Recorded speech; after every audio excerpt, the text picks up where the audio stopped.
otras entidades que resultaron afectadas por los pasados sismos ya se han presentado avances en su recuperación.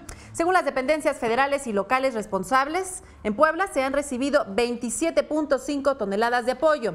Los recursos del programa Prospera se adelantarán en breve a 470.975 familias y en total 68 escuelas se tienen que reconstruir totalmente.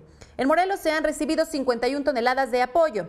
El monto que adelantará en breve Prospera beneficiará a 73.748 familias y el censo oficial para detectar las viviendas que sufrieron daños totales o parciales presenta un avance del 80%.